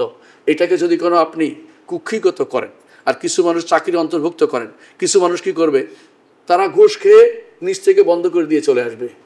যে এই গ্যাস আমাদের দেশে বন্ধ করে দেওয়া হয়েছে, সেটা পার্শ্ববর্তী দেশ সেটাকে টেনে নিয়ে বের করছে। আপনার এখানে কে কত টাকা খাচ্ছে আপনি জানেন না। এগুলি তো আপনি যথাযথ বর্ণনা করতে পারেন নাই। অবনতির মূল কারণ তো আমরাই, কিন্তু আমরা দোষ দিচ্ছি ইসলামের। আর ইসলাম তো আপনাকে নিষেধ করে নাই যে মাটির নিচের সম্পদকে বের করে মানুষকে দিবেন, নিষেধ করে নাই। আপনি সেটা কেন করতে গেলেন না? আপনি কেন সেটাকে অন্যদের হাতে তুলে দিলেন? এবং সেটার প্রতি আপনার দরদ কেন থাকলো না? কারণ আপনি দেশের প্রতি দরদি হতে পারেননি। দেশের প্রতি দরদি হলে আপনার এই অবস্থা তৈরি হতো না। উন্নতির জন্য অবস্থা আপনার আমার আরেকটি জিনিস চিন্তা করা দরকার, সেটা হচ্ছে পরিবেশ উন্নতির বিষয়টা। পরিবেশ উন্নতির বিষয়ে রাসূলুল্লাহ সাল্লাল্লাহু আলাইহি ওয়াসাল্লাম আমাদেরকে একটি জিনিস শিক্ষা দিয়েছে, অত্যন্ত গুরুত্বপূর্ণ। সেটা হচ্ছে রাসূলুল্লাহ সাল্লাল্লাহু আলাইহি ওয়াসাল্লাম বলেছেন পরিবেশ কীভাবে উন্নতি করতে হবে। গাছ গাছালি লাগানো এটা একটা গুরুত্বপূর্ণ উন্নতির অংশ। আপনারা জানেন যে তাসাহুর বলে, যদি গাছ গাছালি না হয় একসময় কিন্তু বৃষ্টিও হয় না। একসময় বৃষ্টি হচ্ছে বেশি হতো, এখন বৃষ্টি কম হয়ে গেছে। ধীরে ধীরে দেশ মরুভূমির দিকে যাওয়ানো হয়ে গেছে, কারণ আমরা ঠিক দেশের মধ্যে আগে যেরকম ছিল সেরকম গাছ লাগাতে পারি না। রাসূলুল্লাহ সাল্লাল্লাহু আলাইহি ওয়াসাল্লাম উন্নতির জন্য আমাদেরকে এই পরিবেশ উন্নতিতে বলেছেন, যদি কিয়ামত কায়েম হয়ে যায়, তোমাদের হাতে একটা গাছের চারা থাকে এবং সে কিয়ামত কায়েম হওয়ার আগেই যদি গাছটা রোপণ করে দিতে পারে, সে যেন তা রোপণ করে দেয়, কারণ এতে তার জন্য সওয়াব রয়েছে। এই সওয়াবের বিষয়টি এত গুরুত্বপূর্ণ। তিনি বলেছেন যে কেউ যদি কোনো গাছ লাগায়, সেই গাছটা যদি পাখি খায়, মানুষ খায়, গাছের ছায়ায় কেউ বসে, সেটাও তার জন্য সওয়াবের কারণ হবে। তাহলে আমরা পাখিতে সওয়াব পাচ্ছি, পাখিগুলিকে মেরে ফেলতে বলা হয়নি। রাসূলুল্লাহ সাল্লাল্লাহু আলাইহি ওয়াসাল্লাম পরিবেশ রক্ষার্থে একবার সাহাবায়ে কেরামের কেউ পাখি এবং তার বাচ্চাগুলো নিয়ে এসেছে। রাসূলুল্লাহ সাল্লাল্লাহু আলাইহি ওয়াসাল্লাম বললেন যে এই পাখিকে কে ভয় দেখিয়েছে, তাড়াতাড়ি করে সেটা জায়গায় পৌঁছে দাও, কারণ এগুলি তুমি খাবেও না, নষ্ট করতে পারবে না। খাওয়ার একটা বৈধতা আছে, এর বাইরে এগুলিকে নষ্ট করার অধিকার আমাদের নেই। এটা হচ্ছে উন্নয়ন। আর উন্নয়নের মাপকাঠি অনেকের সময় এখন দেখা যাচ্ছে ঘরের মধ্যে তারা পাখি পালে। ঘরের মধ্যে পাখি পালে যদি খাইতো একটা কথা ছিল, খাওয়ার পাখি নয়, এগুলো খাওয়া যায় না, শুধু পয়সা পাচ্ছে। এগুলো কিসের উন্নতি? তাকে তার বনে থাকতে দেন, পাখিরা বনে সুন্দর, শিশুরা মাতৃ করে। আপনি কেন শুধু এগুলোকে ধরে এনে ঘরের পয়সা খরচ করে কেন এগুলি অতিরিক্ত কাজগুলি কেন করবেন? বিড়ালকে তার মতো থাকতে দেন। বিড়াল পালার জন্য আপনি লাখ লাখ টাকা খরচ করছে কেউ। বুঝলাম না বিড়ালের এত আধিক্যতা কেন বিড়ালের জন্য? বিড়ালকে সাহাবায়ে কেরাম কি বিড়ালকে ঘরে তুলে আনার জন্য কাজ করেছে? কেউ আসছে তাদের খাবার দিয়েছে, কেউ আসছে পানি দিয়েছে, না আসে তাকে লালন পালন করার মতো এই জাতীয় যে সমস্ত জিনিস আজ আবিষ্কার হয়েছে, সবই হচ্ছে অতিরিক্ত কাজ করা। শরীয়ত ইসলাম এটাকে কোনো অনুমোদন করে না, বাড়তি কাজ অনুমোদিত নয়। যাকে তার জায়গায় স্থান দিতে হয়। ঘরের ভিতরে অনেকে কুকুর ফালে, অনেকে ফালে, অথচ কুকুর এক কিরাত তার কমিয়ে দেয়, সওয়াব কমিয়ে দেয়। কিরাত তো উহুদ পাহাড়ের মতো সওয়াব কমিয়ে দেয়।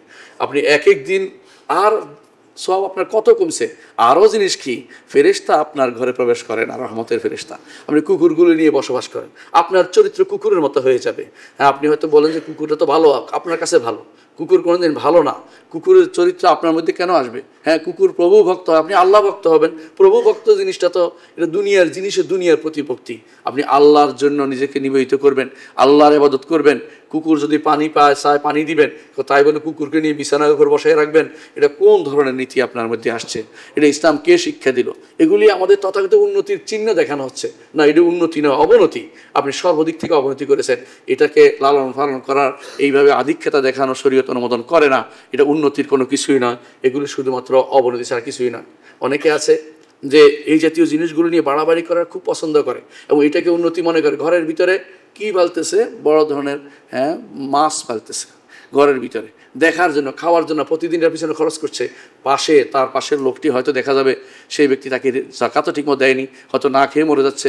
এগুলি উন্নতির কাজ না। আপনি এই যে কাজটি করছেন এটার কারণে আপনি হয়তো এই টাকাটা ওখানে দিতে পারছেন না। আপনি যে মাথায় সবসময় রাখতেন যে আমাকে এর জন্য জবাবদিহি করতে হবে। একজন মানুষ যেই সম্পদ অর্জন করে কোত্থেকে অর্জন করেছে জবাবদিহি করতে হয়। এবং দ্বিতীয় হচ্ছে কোথায় ব্যয় করেছে, সেটার জন্য জবাবদিহি করতে হবে। তাহলে বোঝা গেল একজন মানুষ যে এই চিন্তা যদি তার থাকে তাহলে সে কিন্তু উন্নতির পথেই যাবে এবং মানব সমাজের উন্নতি হবে। যেভাবে উন্নতি হয়েছিল সাহাবায়ে কেরামের সর্বোচ্চ স্তরে যখন ওমর রাদিয়াল্লাহু আনহু ক্ষমতায় ছিলেন, সেরকম উন্নতি করতে পারবে যখন এই জাতীয় বাড়তি জিনিসগুলোকে আমাদেরকে দূরে রাখা যায়, বাড়তি জিনিসগুলো দূরে রাখা যায়। মনে রাখবেন, জমিনকে রাসূলুল্লাহ সাল্লাল্লাহু আলাইহি ওয়াসাল্লাম আরেকটি হাদিসে তিনি বলেছেন কিভাবে নিজের উন্নতি করবে। তিনি বলেছেন কর্মঠ হতে বলেছেন। প্রমাণ দিয়েছেন তিনি যে তোমার পরিবেশ রক্ষার্থে যেমন আছে, তোমার পরিবেশ রক্ষার মধ্যে এটাও আছে যে ভিক্ষা টিক্ষা বন্ধ করতে হবে। এটা কিভাবে করা যাবে? একজন মানুষ কর্মঠ হলে। ইসলাম কর্মঠ হতে তাদেরকে বলে। রাসূলুল্লাহ সাল্লাল্লাহু আলাইহি ওয়াসাল্লাম বলেছেন একজন মানুষ রশি নিয়ে যদি বের হয় এবং এক বান্ডিল লাকড়ি নিয়ে আসে, তার পিঠের উপর বেঁধে সেটাকে বাজারে বিক্রি করে যদি কোনো সে এর মাধ্যমে কিছু অর্জন করে, এটা বেশি উত্তম, যার মাধ্যমে সে নিজের চেহারাকে মানুষের সামনে অপমানিত করাচ্ছে, নিজের চেহারা হেফাজত করতে পেরেছে, যার মাধ্যমে সে মানুষের কাছে হাত পাতে দিল বা না দিল অপমান হওয়া থেকে সে মুক্ত হয়েছে। ইসলাম আমাদেরকে শিক্ষা দিয়েছে কর্মঠ হতে। আমাদের ভাইরা আলহামদুলিল্লাহ, আমরা প্রশংসা করি, এটা আমাদের ভাইরা দেশে বিদেশে কাজ করে খায়, ভিক্ষা করে খায় না। আমাদের পার্শ্ববর্তী কিছু রাষ্ট্র আছে যাদের লোকেরা আমাদেরকে দেখি যে তারা সুযোগ পেলেই ভিক্ষা করতে শুরু করে। এদিক থেকে বাংলাদেশি মানুষের অনেকটা ভালো দিকটা আমি মনে করি, যারা কাজ করে খায় যেখানে যায়, এটা ভালো দিক। কিন্তু এদের মধ্যে কেউ আছে, আমাদের দেশে তা অনেককে দেখা যায় যে সিন্ডিকেট ফকির আছে, তারা অনেকেই সম্পদ বাড়ানোর জন্য তারা হাত পাতে। এবং খোঁজ নিয়ে দেখা গেছে অনেকেই যারা বিশেষ করে কোথাও তারা হাত পাতে দেখেছি খোঁজ নিয়ে যে এদের অনেকেরই ভালো সম্পদ আছে, ইচ্ছা করে হাত পাতে অভ্যাস হয়ে গেছে, অনেকের অভ্যাসে পরিণত হয়ে গেছে এবং অনেকে এটার উপরে চলতেছে। এটার উপরে একটা গোষ্ঠী তৈরি হয়ে যারা এটা লালন পালন করে। আমরা মক্কাতে একবার গিয়েছিলাম, দেখেছি যে এই বাঙালি বা বিদেশি এই লোকটাকে কে আনলো চিন্তা করতেছি, তোয়াফের মাঝখানে দেখি একজন এসে তাকে আস্তে করে আবার টেনেও নিয়ে যাচ্ছে। বোঝা গেল তোয়াফের মাঝে সে বসাইছে আবার নিয়েও যাচ্ছে সে, মানে এটাও একটা নীতি মানুষের ভিতরে চলে আসছে। অথচ রাসূলুল্লাহ সাল্লাল্লাহু আলাইহি ওয়াসাল্লাম ভিক্ষা করতে নিষেধ করেছেন এবং প্রয়োজন না হলে ভিক্ষা করলে তার মুখের হাসির উঠবে, তার চেহারায় গোস্ত থাকবে না, এটা আমার নবী বলে দিয়েছেন। উন্নতির জন্য এই জন্য একটি কাজ হচ্ছে কর্মঠ হতে হবে। পরিবেশ উন্নতির জন্য, এই পরিবেশটা সুন্দর করার জন্য আপনাকে কিছু কাজ করতে হবে। কাজ দিবে কারা? কাজ দেওয়ার দায়িত্ব রাষ্ট্রের। দেশে না পারলে বিদেশে দিবে। রাষ্ট্র যদি কোনো কাজ দিতে না পারে রাষ্ট্রের বলবে কোথায় কি আছে, পরামর্শ দিবে, এটা দায়িত্ব। একটা রাষ্ট্রের দায়িত্ব যেমন আছে তেমনিভাবে নিজেও চিন্তা চেতনা করে কিছু বের করা উচিত। এই কাজের মাধ্যমে আমরা অবশ্যই এই ট্যাক্সে উন্নতি করতে পারবো। ইসলাম কাজ করতে বলেছে, এই কাজ করতে হবে। আর একটি জিনিস, ইসলাম জমিনকে আবাদ করতে বলেছে। এখনও পৃথিবীতে অনেক জায়গা অনাবাদি রয়ে গেছে। আপনি দেখবেন কোনো রাষ্ট্রে আপনি ঘুরতে থাকেন, দেখবেন যে এইখানে কিছু লোক আছে, ওইখানে কিছু লোক আছে, আর পুরো এলাকায় কোনো মানুষ নেই। অথচ কোনো এলাকায় দেখবেন যে মানুষ গিঞ্জি হয়ে বসবাস করছে। আপনাকে এই যে আমার পিতার জায়গা, মাতৃভূমি, পিতৃভূমি, এই যে তথাকথিত পিছনের টান, এটা বন্ধ করতে হবে। আল্লাহ তাআলা আমাদেরকে শিক্ষা দিয়েছেন এই যখন যেখানে রিজিক আছে সেখানে চলে যেতে, এর পিছনের দিকে তাকিয়ে থাকতে আমাদেরকে বলে নাই। রিজিক আল্লাহ তাআলা ছড়িয়ে দিয়েছেন সারা বিশ্বে, আপনি পিছনের দিকে তাকিয়ে থাকবেন কেন? যেখানে রিজিক পান সেখানে চলে যাবেন। ও মাতৃভূমি আর পিতৃভূমি আঁকড়ে থাকতে এটা শরীয়তের নির্দেশনা নয়, এটা তথাকথিত আমাদের সমাজের আগে যারা যে ধর্ম ছিল সেই ধর্মের নীতি। এটা মাতৃভূমি পিতৃভূমি এগুলি আমাদের নীতির মধ্যে পড়ে না। আমরা যেখানে রিজিক আছে সেখানে যাবেন, দুনিয়াকে আবাদ করবেন। দুনিয়াকে আবাদ করার ব্যাপারে আল্লাহ তাআলা বলছেন হুয়া আনশাআকুম মিনাল আরদি, তিনি তোমাদেরকে জমিন থেকে সৃষ্টি করেছেন। ওয়াস্তা'মারাকুম ফিহা, জমিনের মধ্যে তোমাদেরকে আবাদ করার ব্যবস্থা করে দিয়েছেন। জমিন তোমাদের দিয়ে আবাদ করেছেন। আল্লাহ তাআলা তার নবী আদমকে দুনিয়াতে পাঠিয়েছেন। প্রথম এক ব্যক্তিকে কেন পাঠিয়েছেন? জমিনের আবাদ করার জন্য। জমিনকে খেলাফত অর্থ হলো আবাদ, এক গোষ্ঠী যাবে আরেক গোষ্ঠী থাকবে। আবাদ করা একটা গুরুত্বপূর্ণ জিনিস। জমিন পত্তন না করে, আবাদ না করে শুধু আমি যদি কোনো চুপটি মেরে বসে থাকি, এটা অবশ্যই উন্নতির কাজ হবে না, এটা আপনাকে করতে হবে। আল্লাহ তাআলা আমাদেরকে বলছেন যে ইস্তা'মারাকুম ফিহা, জমিনের মধ্যে তোমাদেরকে ইস্তেমার করতে বলেছেন। যেটা ইস্তেমার ইউরোপিয়ানরা করেছিল, আমাদের দায়িত্ব ছিল করার। ইউরোপিয়ান আমাদের দেশকে তারা দখল করেছে, আমাদের দায়িত্ব ছিল মুসলিম দেশগুলিকে কাজে লাগানো এবং সারা বিশ্বের যে জায়গাগুলো আছে সেগুলিকে আমাদের অধীন করা। এই জন্য ইবনে কাসির রহমতুল্লাহ আলাইহি এই আয়াতের তাফসিরে বলেন জাআলাকুম উম্মারান ফিল আরদে, জমিনকে আবাদকারী তোমাদেরকে বানিয়েছেন। জমিনকে আবাদকারী তোমাদেরকে বানিয়েছেন। জমিনকে আবাদ করলে অবশ্যই আমরা সেখানে লাভবান হতে পারবো এবং আমরা এই দেশে ইসলামিক উন্নতির নিয়মে আমরা এগিয়ে যেতে পারবো। দেখেন আপনারা জাপানের কথা চিন্তা করুন, জাপান কী অবস্থাতে কী অবস্থায় গেছে। তাদেরকে আমি কখনো বসে থাকতে দেখিনি, তারা কাজ করে, যে কোনো অবস্থায় কাজ করে, কাজের চিন্তা করে। ঠিক এরকম অবস্থা চীনের লোকেরাও এখন সারা দুনিয়া এখন দখল করছে চীন, কারণ তারা কাজ করে, মাওয়ার্দ বা শরিয়া, মানুষ তাদের কাজে লাগাচ্ছে, কাজ নিজে কাজে লাগাতে হবে। আর একটি জিনিস আমাদের থাকা দরকার, সেটা হচ্ছে জ্ঞানের মাধ্যমে উন্নতি করা। জ্ঞানের মাধ্যমে উন্নতিটা বড় উন্নতি। কারণ দক্ষিণ কোরিয়া এক সময় সবচেয়ে দরিদ্র রাষ্ট্র ছিল, ধীরে ধীরে তারা বিভিন্নভাবে উন্নতি করেছে, শিক্ষা, সংস্কৃতিতে এবং শিল্প বিভিন্ন জায়গাতে উন্নতি করেছে। এগুলির মধ্যে উন্নতি করলে আমরা দেশে কিন্তু ইসলাম কিন্তু এগুলো নিষেধ করে না। কারণ আপনারা জানেন প্রত্যেক নবীকে আল্লাহ তাআলা কিছু হেরফা, কিছু শিল্প শিক্ষা দিয়েছেন। কারণ জাকারিয়া আলাইহিস সালাম নাজ্জারান, জাকারিয়া আলাইহিস সালাম সুতার মিস্ত্রি ছিলেন। অনুরূপভাবে নূহ আলাইহিস সালাম তিনিও সেটা ছিলেন। দাউদ আলাইহিস সালাম তিনি কী করতেন, তিনি কর্মকার ছিলেন, কাজ লোহা করতেন। অনুরূপভাবে প্রত্যেক নবীকে আল্লাহ তাআলা কোনো না কোনো হেরফা শিক্ষা দিয়েছেন, কাজ করার নীতি শিক্ষা দিয়েছেন। মুহাম্মদুর রাসূলুল্লাহ সাল্লাল্লাহু আলাইহি ওয়াসাল্লাম ব্যবসা তিনি শিখেছেন। মুহাম্মদুর রাসূলুল্লাহ সাল্লাল্লাহু আলাইহি ওয়াসাল্লাম তিনি রাখালের কাজ করেছেন মদিনা মক্কাবাসীদের জন্য, এবং তিনি এক বেকার বসে থাকা কোনো নবী শিক্ষা দেন নাই। প্রত্যেক নবী কোনো না কোনো কাজ করেছেন। এমনকি এক নবী বলেছেন যে ওয়ারাযাকানি মিনহু, আল্লাহর পক্ষ থেকে রিজকান হাসানা, উত্তম রিজিকের ব্যবস্থা তিনি করেছেন আমি আমার কর্মকাণ্ডের মাধ্যমে। এটা তিনি বলেছেন। কারণ এই জন্য যে নবীরা কর্মকাণ্ড করে খেতেন, এই জন্য এলেম থাকলে, জ্ঞান থাকলে আপনি কিছু করতে পারবেন। আজ জ্ঞানের মাধ্যমে সারা দুনিয়া দখল করে নিচ্ছে। এআই বলেন বা বিভিন্ন জিনিস বলেন বের হয়েছে জ্ঞানের মাধ্যমে। আপনি ঘরে বসে এখন অনেক কিছু দিতে পারেন, এমন একটা নীতি দিতে পারেন যে আপনার এটার কারণে বিমান চলবে সুন্দরভাবে, অথবা এটা চলবে, অথবা রেল লাইন চলবে। আপনার এই জ্ঞানের যে বিস্ফোরণ, এটা হওয়ার দরকার আছে। এটার মাধ্যমে আপনি সময় ব্যয় করেন, অবশ্যই উন্নতি হবে। তবে এটা যেন আপনার ঈমান এবং তাকওয়ার বাইরে চলে না যায়, সেটাও খেয়াল রাখতে হবে। ঈমান এবং তাকওয়ার ভিতরে থেকে যতটুকু আপনাকে শরীয়ত অনুমোদন করে, অতটুকু আপনি জ্ঞানের জন্য কাজ করে যাবেন। সর্বশেষ যা করলে আমাদের ঈমানকে আমরা মজবুত রাখতে পারবো এবং আমাদের সাথে সাথে আমাদের উন্নয়নকে টেকসই উন্নয়ন করতে পারবো, তা হচ্ছে পরিকল্পনা, যেটাকে বলে উত্তম পরিকল্পনা দরকার। যে কোনো কাজ করবেন উত্তম পরিকল্পনা করা দরকার। আমার রব্বুল আলামিন তিনি কি করেছেন একটু খেয়াল করেন। রব্বুল আলামিন পৃথিবী সৃষ্টি করার, সব কিছু সৃষ্টি করার 50,000 বছর আগে তিনি কি করেছেন, তাকদীর নির্ধারণ করেছেন। এই তাকদীর নির্ধারণটা হচ্ছে একজন রাষ্ট্রপ্রধানের দায়িত্ব। যেমন কি নির্ধারণ করে, তিনি পঞ্চবার্ষিক পরিকল্পনা করেন, বার্ষিক পরিকল্পনা করেন। আপনি বুঝেন এটা। আমার রব্বুল আলামিন তিনি এমন এক তাকদীর নির্ধারণ করেছেন, এমন এক নির্ধারণ করেছেন যে নির্ধারণের বাইরে কিছু হবে না। নির্ধারণ করে রেখেছেন কি হবে। আপনারও নির্ধারণ করতে হবে, পূর্ব নির্ধারণ করতে হবে। হযবরল অবস্থায় চলা যাবে না। কিভাবে নগরায়ণ করতে হয়, কিভাবে শিল্প সংস্কৃতি উন্নয়ন করতে হয়, কিভাবে শিক্ষাকে উন্নতি করতে হয়, কোন শিক্ষা বেশি দরকার, সর্বাগ্রে দরকার, আপনাকে সেটা আগে থেকে সিদ্ধান্ত নিতে হবে।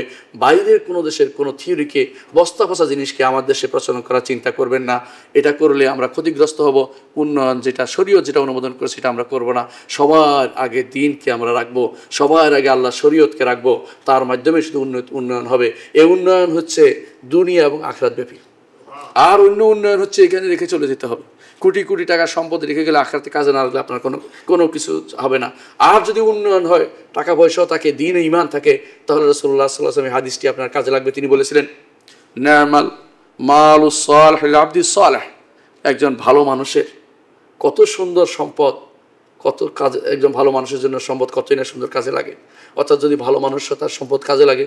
ওসমান ইবনে আফফান রাদিয়াল্লাহু আনহু ঈমানের দিক থেকে পরিপূর্ণ মানুষ ছিলেন, জান্নাতি মানুষ ছিলেন। সম্পদও তার ছিল, আর তাকে সম্পদও দিয়েছেন, দ্বীনের জন্য দিয়েছেন, যুদ্ধের জন্য দিয়েছেন, রাসূলের জন্য দিয়েছেন। কোথাও পানির ব্যবস্থা হয়নি, ব্যবস্থা করে দিয়েছেন। তার জীবনের পুরোটাই ছিল সে আল্লাহর জন্য দানের চরম পরাকাষ্ঠা দেখিয়েছেন। এই জন্য সবার আগে ঈমানকে উপর রাখবেন, সাথে সাথে উন্নয়নের চিন্তা করবেন। ঈমান বিরোধী কোনো চিন্তা যদি কারো মাথায় আসে, সেটাকে অবশ্যই সেটা পরিত্যাগ করতে হবে। এই জাতীয় চিন্তা যারা করে তারা দুনিয়া শুধু জাগতিক উন্নয়ন চায়।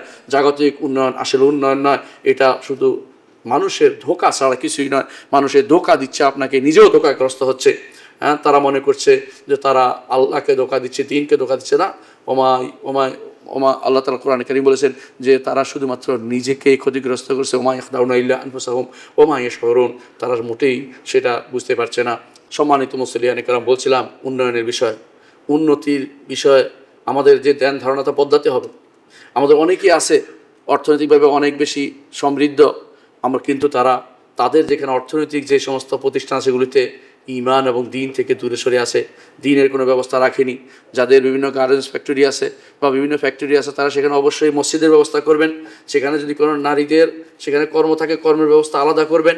সেখানে যেন তারা ভিন্নভাবে চলতে পারে, তারা যেন শরীয়ত মেনে চলতে পারে, ব্যবস্থা অবশ্যই রাখবেন। এবং তারা যে পুরুষ যেখানে থাকে সেখানে যেন তাদেরকেও আপনার সলাৎ আদায়ের বাধ্যতামূলক নিয়ম দিবেন। যদি সলাৎ না আদায় করে তাদেরকে তাদের বোনাস বন্ধ করে দিবেন, তাহলে তারা সঠিক পথে চলবে। কিছু কিছু আইন আপনারা করতে পারেন আপনাদের অধীনস্থদের জন্য। প্রত্যেকে একটা নিয়ম করবেন, তার পরিবার কীভাবে উন্নতি হবে। উন্নতির প্রথম উন্নতি হবে যে তার ইমানই উন্নতি হয়েছে কিনা। ইমানি উন্নতির সাথে সাথে আর্থিক উন্নতিও করতে পারবেন, সামাজিক উন্নতি করতে পারবেন, আপনার অন্যান্য পরিবেশগত উন্নত বিষয়টি আপনার মাথায় রাখবেন। এটাও আপনার পূর্ব পরিকল্পনা বা প্রচেষ্টা আপনার দরকার। আল্লাহ আমাদেরকে বোঝার তৌফিক দান করুন।